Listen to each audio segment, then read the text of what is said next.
오늘 말씀 창세기 47장 1절에서 12절의 말씀입니다. 창세기 47장 1절에서 12절의 말씀 한 절씩 교독하고 마지막 절은 합독하겠습니다.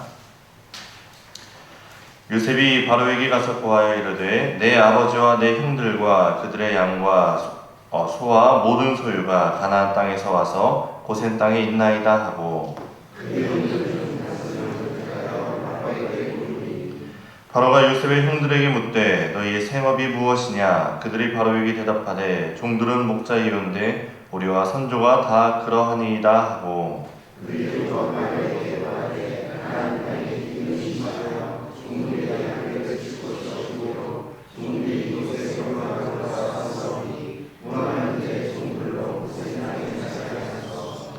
바로가 요셉에게 말하여 이르되 내 아버지와 형들이 내게 왔은즉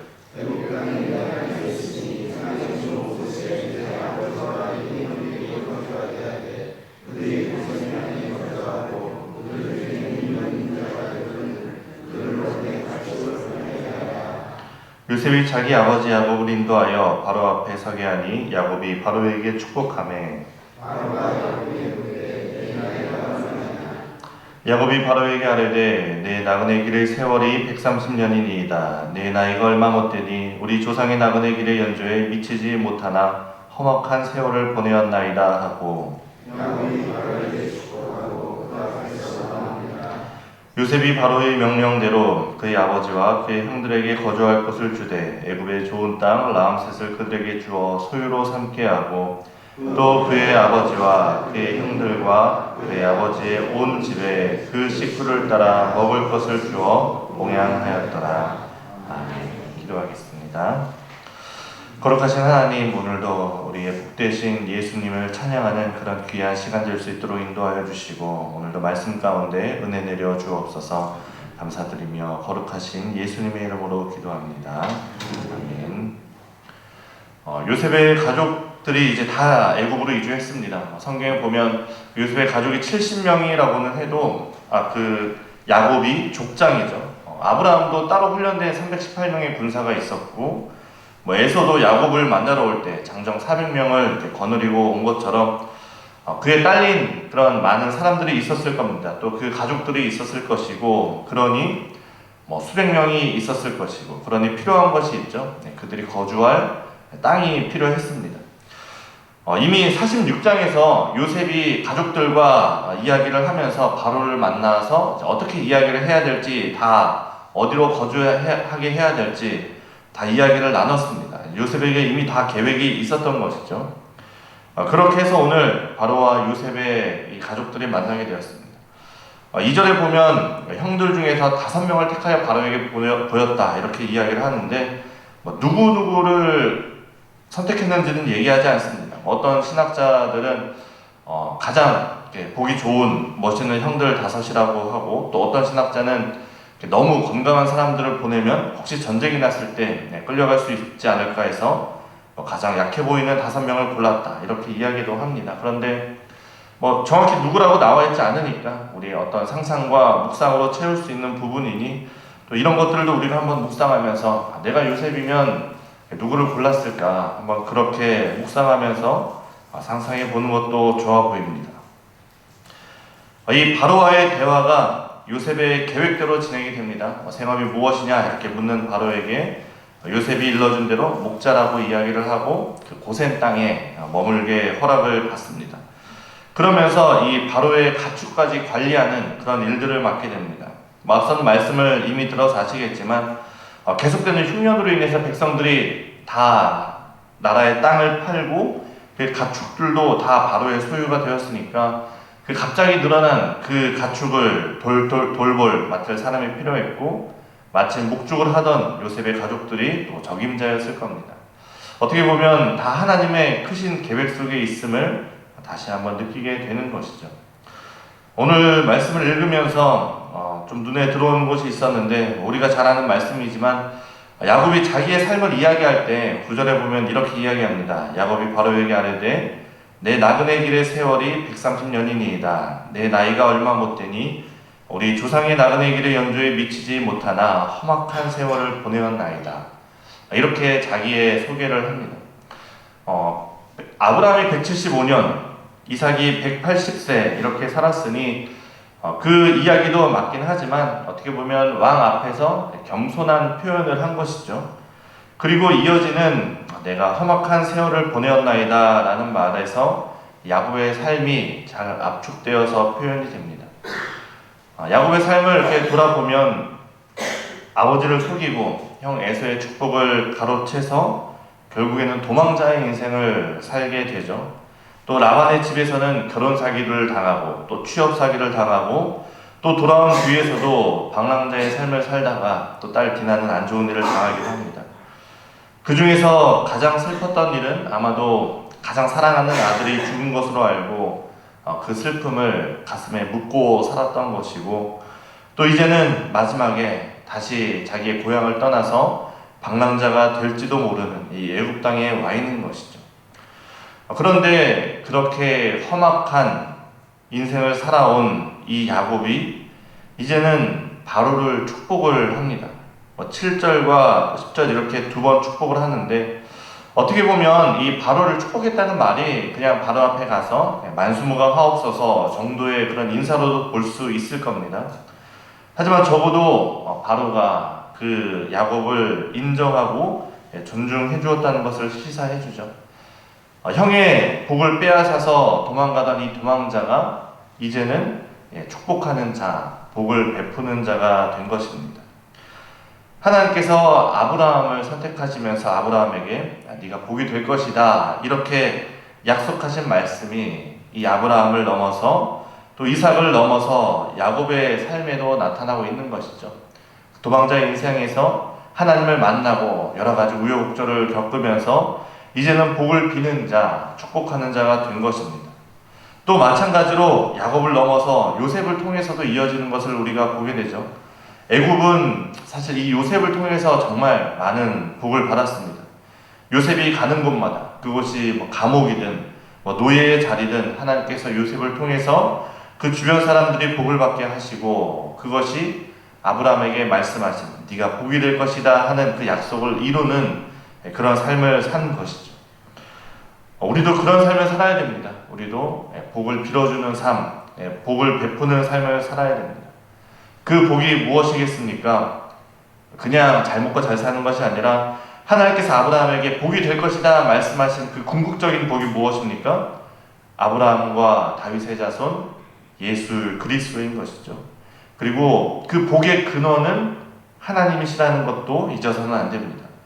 우리도 아브라함의 영적 후손으로서 우리가 빌어야 하는 복, 우리가 축복해야 하는 것은 무엇입니까? 바로 예수 그리스도인 것이죠. 내가 예수 그리스도를 믿기 때문에, 그래서 하나님의 통치가 내 삶에 임하기 때문에 내 삶에 복이 임하고 나를 만나는 사람들이 예수 그리스도를 경험하고 하나님의 나라를 경험해야 되는 그런 삶을 살아야 되는 것입니다. 지금도 예수 그리스도의 복음이 필요한 사람들이 있습니다. 하나님의 구원을 간절히 바라는 이들이 있고 우리가 그들에게 다가가서 복이 되어야 합니다. 어제 오후 예배 때 불렀던 찬양 중에 옷자락에서 전해지는 사랑, 꽤 오래된데 이 소리엘 찬양이었는데 혈루증 여인의 이야기였습니다. 이 혈루증 여인이 정말 그 깊은 절망에 빠졌을 때 그 가사에 보면 이런 내용이 있었습니다. 아무 희망도 어떤 기대도 내겐 없는데 사람들의 외면과 날 거절하는 눈빛, 아픈 상처로 짙은 어둠으로 깊어 빠져만 가는데, 절망에 빠져 사는 여인에게 그 다음 가사가 이렇게 시작이 됩니다. 어디선가 내게 들리는 하나님 아들 주님 이야기. 그러니까 절망 속에서 살던 그녀에게 예수 그리스도의 이야기가 전해진 것이죠. 그리고 그분이라면 그 옷자락이라도 내 마지막 소망이니, 그 예수 그리스도가, 그 예수 그리스도 옷자락도 이 혈루증 여인에게 소망이 된 것이죠. 지금 세상은 참 많이 살기 좋아졌습니다. 큰 어려움이 없을 수도 있고 복지도 잘 되어 있는데, 하지만 그 중에서도 여전히 아무 희망과 기대가 없는 사람들이 있습니다. 그 사람들에게 필요한 희망과 소망이 무엇이냐? 어디선가 들리는 하나님의 아들 예수 그리스도인 것이죠. 그분이 소망이고 그 옷자락이라도 그들의, 우리의 소망이 됩니다. 우리가 복입니다. 예수 그리스도와 함께하는 내가 복이고 그 복의 근원은 바로 하나님이십니다. 전능하신 우리 아버지 되시는 하나님이십니다. 야곱도 험악한 인생, 사기를 치고 사기를 당하고 했던 그 야곱도 하나님을 만나고는 이제는 복을 베푸는 자가 되었는데, 우리의 인생도 우리가 어떤 삶을 과거에 살았든지 이제는 하나님을 만나서 내가 먼저 복을 받는 인생이 되기를 바라고, 그래서 하나님을 만나서 이제 복을 베푸는 인생이 되길 바랍니다. 비록 내 삶이 힘들었을지라도, 내 삶을 돌아봤을 때 내가 험악한 인생이었구나 라고 고백할지라도 이제는 하나님을 만나고 그 예수 그리스도로 인해서 복을 베푸는 그런 삶이 되시기를 바랍니다. 그래서 예수님을 만나서 나에게 빛과 소망이 되었던 그 예수 그리스도의 이야기가 이제는 나를 통해서 내 주변을 밝히고 그 소망이 흘러가는 삶을 살게 될 수 있기를 간절히 바랍니다. 오늘도 우리가 일상을 살아갑니다. 직장에 또 나갈 것이고 또 집에서 살림을 하기도 하고 학생들은 학교에 가기도 하겠지만 삶의 자리, 나의 삶의 자리가 어디서든지 거기서 하나님과 함께함으로 복을 베푸는 그런 오늘 우리의 삶이 될 수 있기를 간절히 바랍니다. 기도하겠습니다. 우리 함께 기도할 때 하나님, 나의 삶이 복을 베푸는 자가 되게 하여 주옵소서. 하나님과 함께하기에 내가 걸어가는 그 모든 길이 복된 길이 될 수 있도록, 나를 만나는 모든 사람들이 나로 인하여 복을 받는 자들이 될 수 있도록 인도하여 주옵소서. 오늘 나의 삶을 위해서 기도하시고 또 나라와 민족을 위해서 기도할 때 하나님, 나를 통해서 또 이 땅 가운데 있는 수많은 그리스도인들을 통해서 이 땅이 복을 받게 하여 주옵소서. 우리가 말씀을 기억하면서 기도하겠습니다.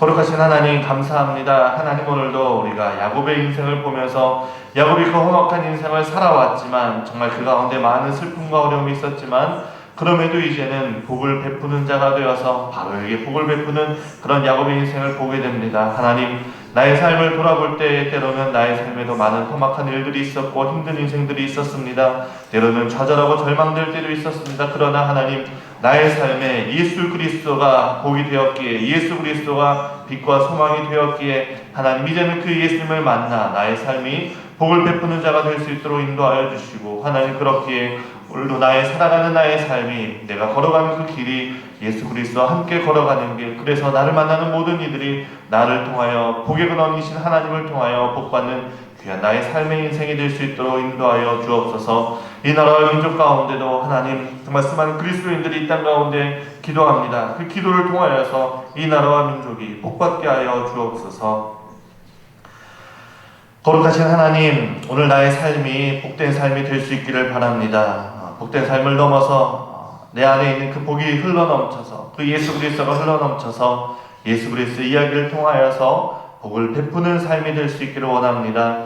하나님, 때로는 우리의 삶을 돌아볼 때 이 야곱과 같이 너무나 힘들 때도 많았고 또 좌절될 때도 있었습니다. 그러나 이 야곱도 예수 그리스도를 만나 하나님을 만났기에 그 험악한 인생에서 이제는 복을 베푸는 인생으로 바뀐 것을 보게 됩니다. 나의 인생도 그렇게 복을 베푸는 자, 정말 예수 그리스도를 만날 때 그것이 가능함을 우리가 고백하기에 하나님, 오늘도 나를 만나주시고 예수님 오늘도 나를 만나주시고 성령님 오늘도 나와 동행하여 주셔서 내가 걸어가는 그 모든 삶에 복을 베푸는 자의 인생을 살아갈 수 있는 나의 삶이 될 수 있도록 인도하여 주옵소서. 우리가 오늘도 이 나라와 민족을 위해서 기도합니다. 내가 걸어가는 그 길을 통하여서 또 이 나라와 민족을 위해서 기도하는 우리 한국 그리스도인들을, 우리 한국 기독교를 통하여서 이 나라와 민족이 복받게 하여 주옵소서. 감사드리며 예수님의 이름으로 기도합니다. 아멘. 주기도문 하겠습니다.